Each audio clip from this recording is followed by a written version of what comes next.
Okay, we're going to begin practice the meditation.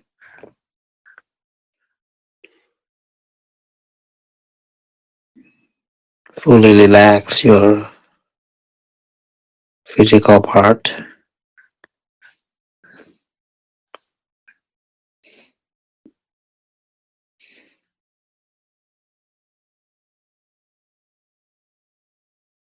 Play with the breath for a while. Try to find the most suitable, comfortable breath for body and mind.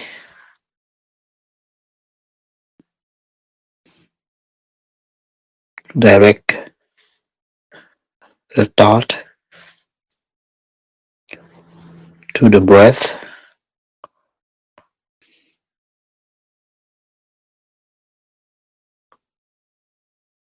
and experience the feeling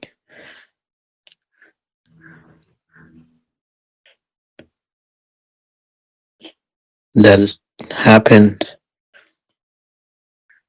when you direct the thought to the breath.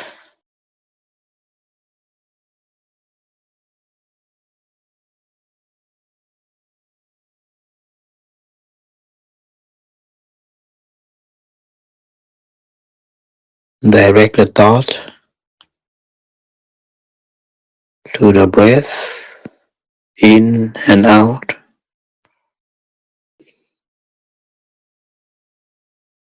Direct the thought to anywhere the breath spreading out in the body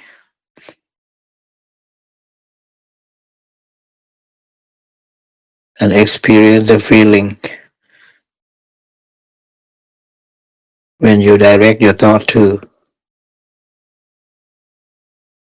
right from the nostril, neck, chest, torso, all part of the body, up and down, head to toe, flesh and skin.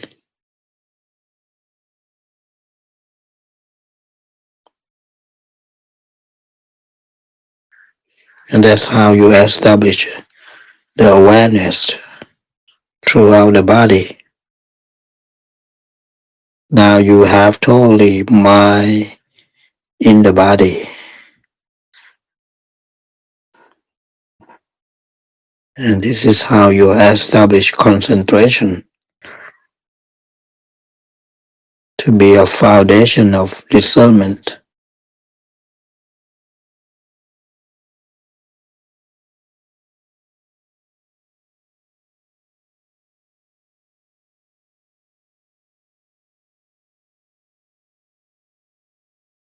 There are three stages of the concentration: momentary, neighborhood, and the fixed penetration.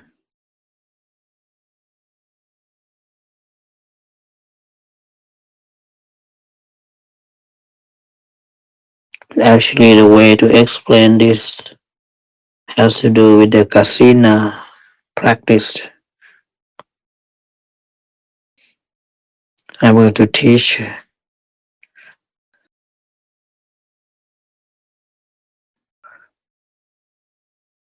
in the near future to English speaking meditators. Some of them already learn online class, but not the physical class. The term has been adopted for the types of concentration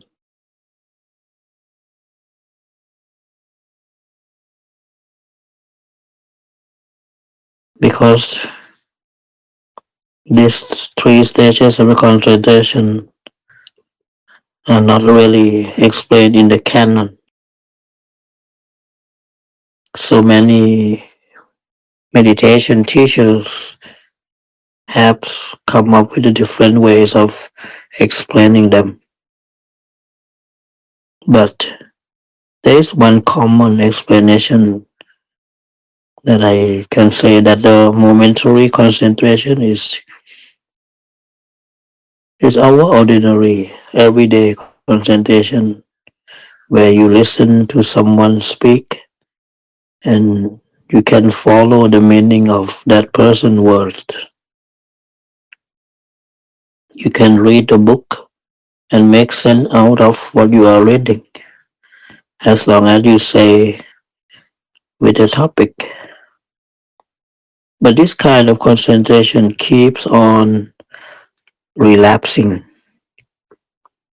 and we have to keep on renewing. This is what called momentary concentration. I hope you understand what I mean, right? So it's relapsing and renewing all the time, and that's why it's called momentary.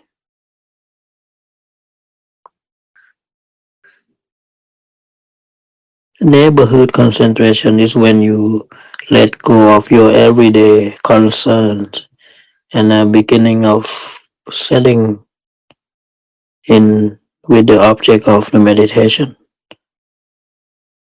But it's actually not fully secure. There is a drifting quality to it too.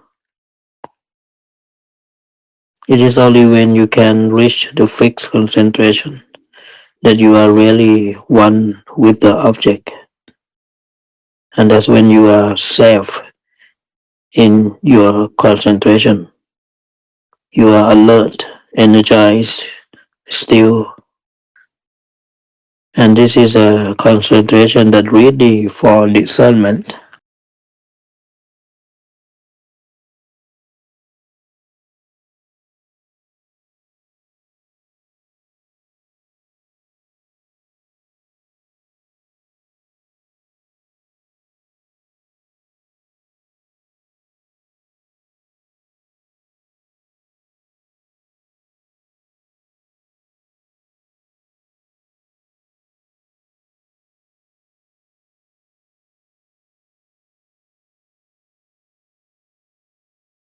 And in that intermediate neighborhood stage, that drowsiness can set in.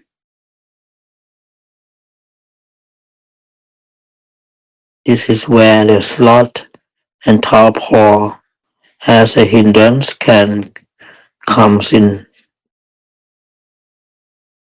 and because it's inevitable stage of the concentration, you have to prepare so that you don't drift off. That is why my mom said that this is a stage of concentration where you're able to put up with a little bit of pain, but you fall for the pressure. In other words, you lose the meditation topic of the concentration because you focus instead on the pressure that beginning to arise and you zone out.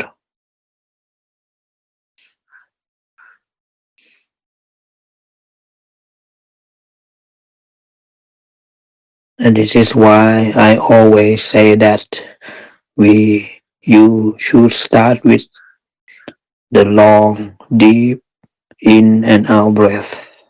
Remember? To energize ourselves.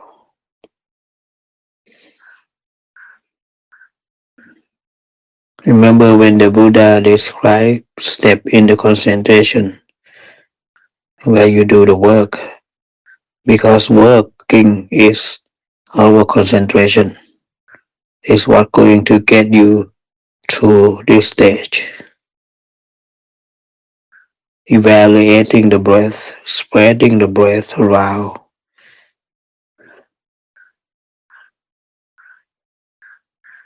This is my technique.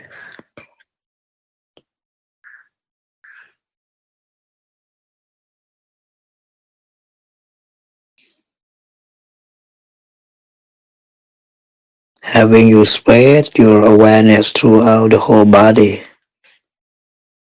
The effort of spreading awareness and keeping it spread is one thing that can help you awake, keep you from drifting off.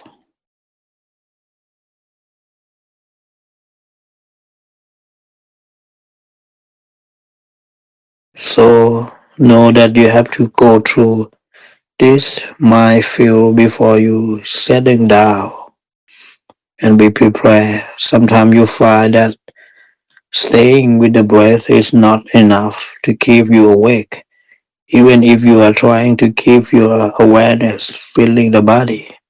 This is why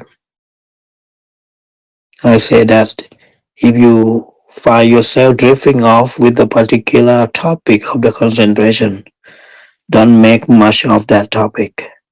In other words, find something else. Either change the way you breathe or change to another contemplation.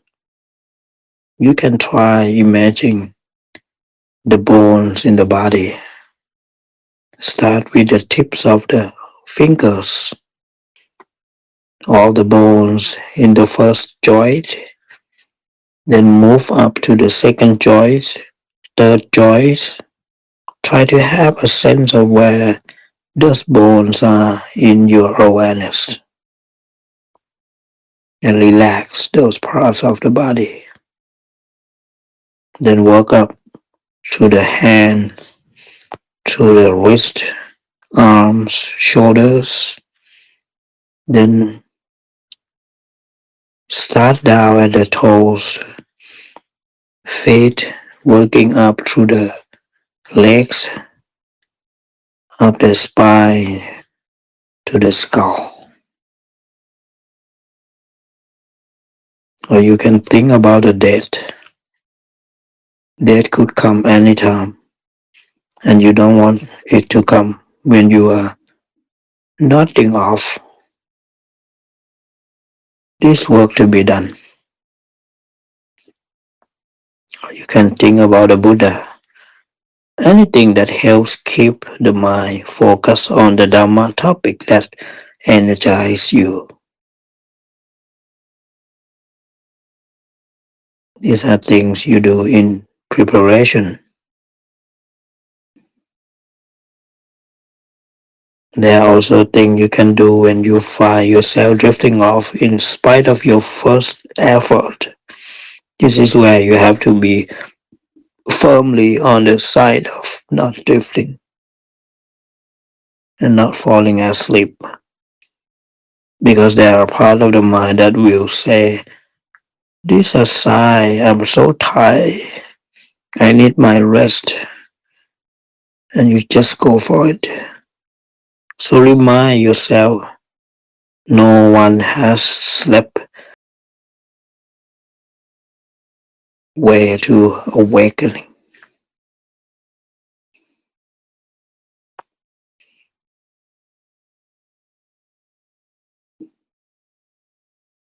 The mind actually has its tricks. It's not always the case that drowsiness is a sign that you really do need rest.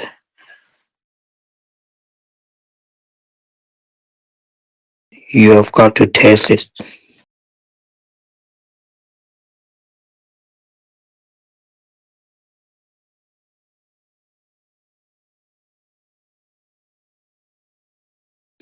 Drowsiness comes on because an important insight is about to come to the surface.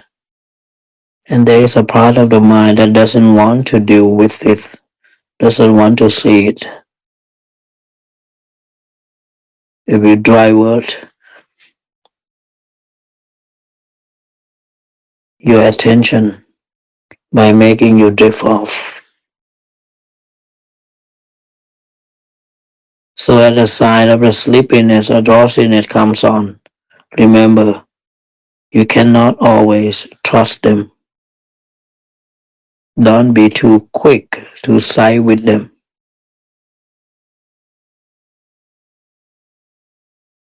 You have to do something on them. Don't be a part of them.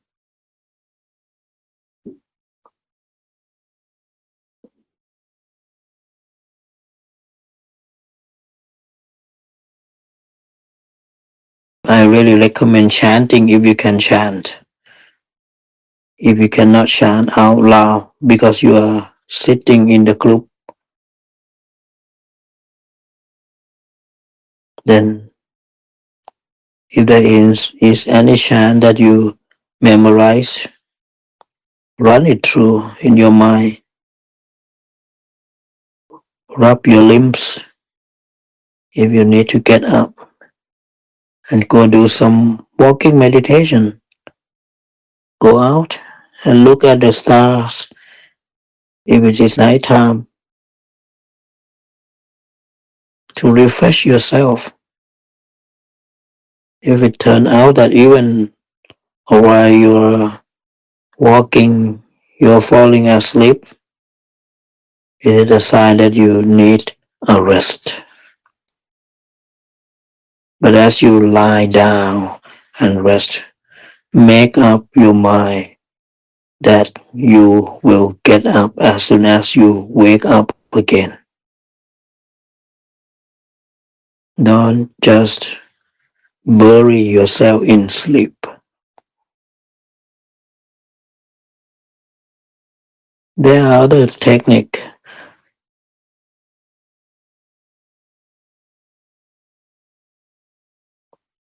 Often it's good to come up with our own. There was a period when I was really sick. I had to stay up with many hours of night. I made a comment one time when I was younger. I really had a bad headache. I got so bad. I need to have someone stay with me. When I woke up in the middle of the night,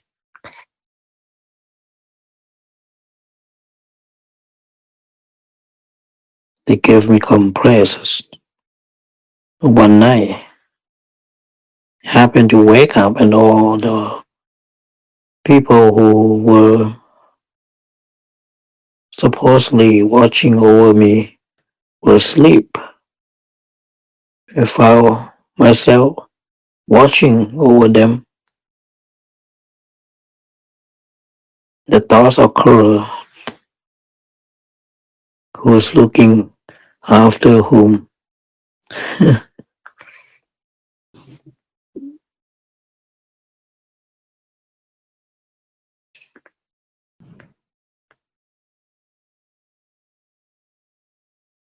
He said that to me once. I realized that it was a message. If I was going to be looking after him,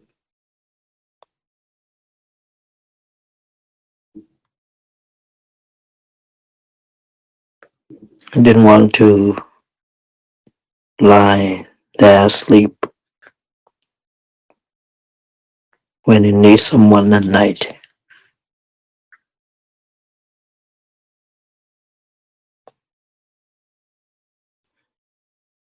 One of the reasons that I learned about the Dorsinek when I was responsible for looking after someone for a large part of the day. People had time for looking after,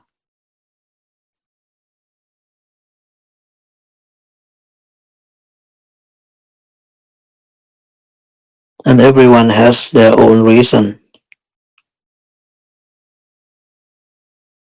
So it's actually laziness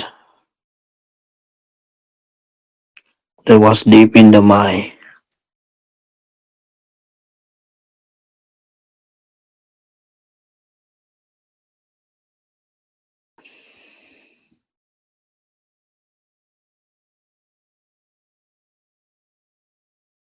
So sleepiness, laziness is the opposite of wakefulness. So if we have, or if we be in the sight of the wakefulness, and we can enlarge the sight of the wakefulness to cover the sight of laziness or the sight of wanting to rest.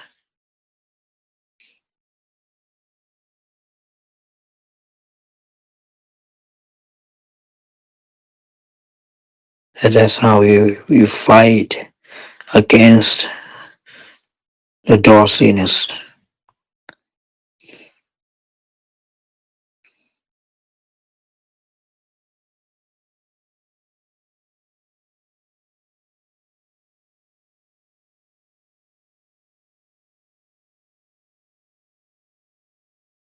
The basic principle for all hindrances is that we must learn about them through eliciting them, by trying to outwit them, by trying to get around them. In the course of this learning about them, we learn a lot about our mind, right?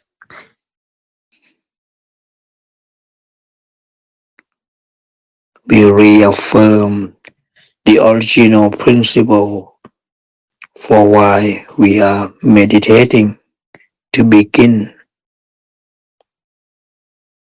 that we really do want to master ourselves.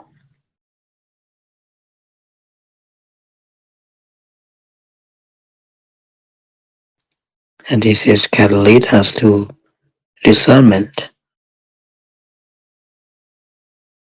After all, we are not here to drift off. We are here to get the mind firmly established.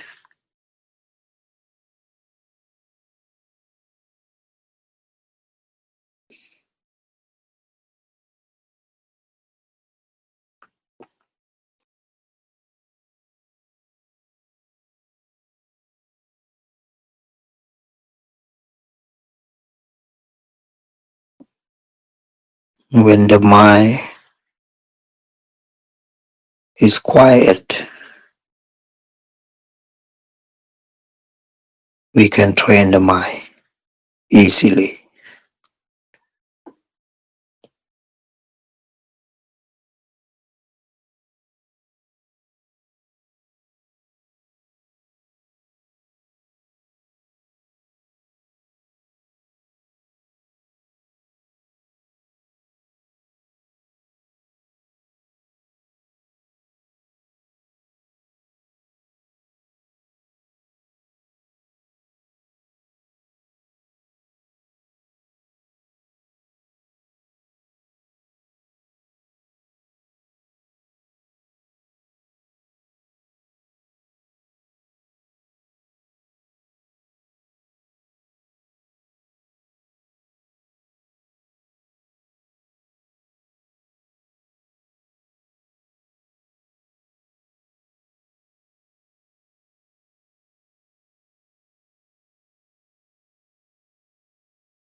Let us make a dedication to our being,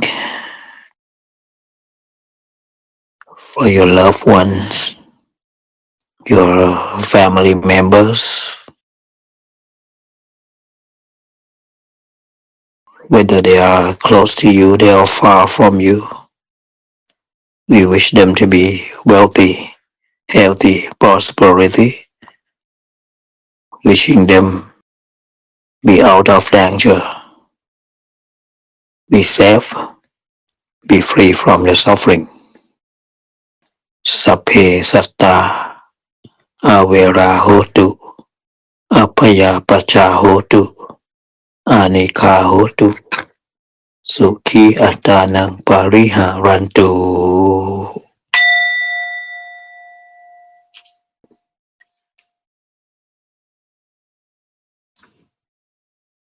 Thank you so much for having me and joining this class.